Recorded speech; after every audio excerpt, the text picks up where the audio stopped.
Zelenski Trampa qarşı çıxmağına peşman oldu. Ukrayna lideri yenidən Amerika Birləşmiş Ştatlarına sığınır. Ukrayna prezidenti Volodimir Zelenski Kiyevin davamlı sülhə nail olmaq üçün mümkün qədər tez danışıqlar masasına oturmağa çalışdığını bildirib. Heç kim sülhü Ukrayna xalqından daha çox istəmir. Davamlı sülhə nail olmaq üçün mən və komandam Prezident Trampın güclü rəhbərliyi altında işləməyə hazırıq. Ukrayna lideri münaqişənin həlli üçün ilk mümkün addımları da qeyd edib.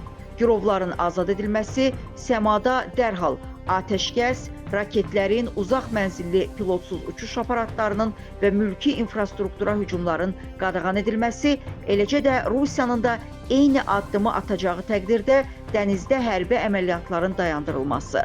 Onun sözlərinə görə Ukrayna bütün sonraki mərhələləri sürətlə keçməyə və Amerika Birləşmiş Ştatları ilə güclü yekun razılaşma əldə olunmasına ümid eləyir. Cümə günü Vaşinqtonda Ağ Evdəki görüşümüz planlaşdırıldığı kimi olmadı. Təəssüf ki, belə alındı, bu üzücü idi.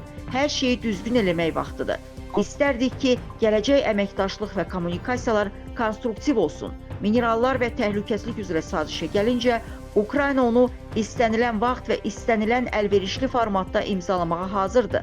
Biz bu sazişi təhlükəsizliyin möhkəmləndirilməsi və etibarlı təhlükəsizlik təminatlarının gücləndirilməsi istiqamətində bir addım hesab edirik deyə Zelenski vurğulayıb.